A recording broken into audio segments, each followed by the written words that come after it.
Hello students, आज का हमारा टॉपिक है what is main memory and its structure.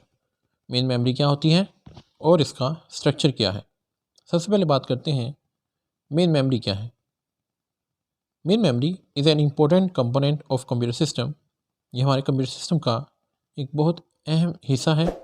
It is use to store program and data that are being executed. ये उस डेटे और programme को स्टोर करने के लिए इस्तेमाल होती हैं जो एग्जीक्यूट हो रहा है।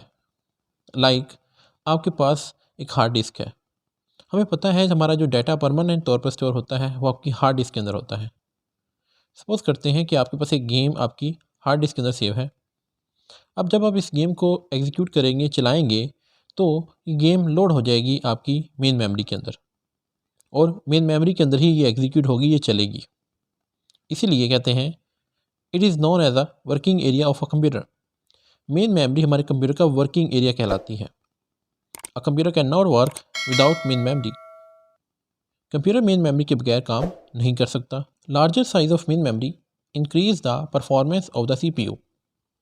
अगर आपकी मेन मेमोरी का साइज़ ज़्यादा होगा तो इससे आपके CPU की परफॉर्मेंस बहुत बेहतर हो जाएगी, क्योंकि अगर मेन मेमोरी ज़्यादा है इट मीन्स आपका वर्किंग एरिया ज़्यादा है, और अगर आपका वर्किंग एरिया ज़्यादा है तो आप एक एरिया के अंदर ज़्यादा काम कर सकते हैं। CPU ज़्यादा एफिशिएंटली काम कर सकता है। नेक्स्ट बात करते हैं structure of main memory.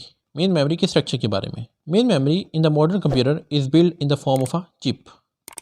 Main memory जो मॉडर्न कंप्यूटर के अंदर मौजूद है वो एक चिप के फॉर्म में होती है। The chip is made of semiconductor material. ये जो चिप है ये एक सेमीकंडक्टर मटेरियल से बनी होती है। लाइक जिस तरह सिलिकॉन एक मटेरियल है, आपकी मोस्टली जो मेन मेमोरीज हैं वो सिलिकॉन सेमीकंडक्टर मटेरियल से बनी होती हैं। Next, the chip consist of thousands और millions of sales.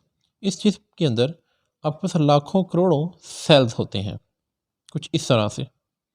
E cell can store 1 bit, it means 0 और 1। इसमें हर सेल 0 या 1 की फॉर्म में एक एक बिट को स्टोर कर सकता है। The cells in main memory are logically organize as a group of 8 bits. इस मेन मेमोरी के अंदर मौजूद तमाम सेल्स को हम 8 के ग्रुप्स में डिवाइड कर देते हैं, कुछ इस तरह से।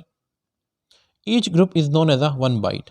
एक एक ग्रुप को हम 1 बाइट कहते हैं, यानी कि ये एक जो एक ग्रुप है, इस एक ग्रुप को हम क्या कहेंगे, ये एक 1 बाइट है।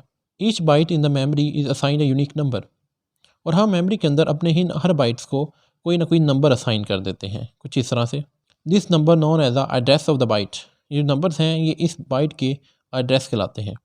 लाइक इस डायग्राम के अंदर एक बाइट का एड्रेस है A1, then A2, A3 up to A10। ये तमाम बाइट्स के क्या हैं, एड्रेस हैं। CPU can access data by using this address number. अगर हमने मेन मेमोरी में से किसी भी डाटा को एक्सेस करना है तो हमें उसका बाइट नंबर बताना पड़ता है या एड्रेस नंबर बताना पड़ता है। अगर मैं कहता हूँ कि मुझे A6 का डाटा दे दो, इट मीन्स हम A6 के बाइट के अंदर जाएंगे और यहाँ पर मौजूद जो बिट्स होंगे, जो डाटा होगा, वो हम यहाँ से एक्सेस कर लेंगे। तो मेन मेमोरी में से डाटा निकालने के लिए हमें उसकी बाइट का एड्रेस होना हमारे पास ज़रूरी है।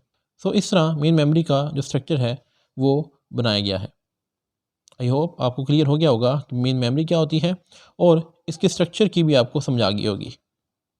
आज के लिए इतना ही, मिलते हैं नेक्स्ट लेक्चर के अंदर। Thank you very much.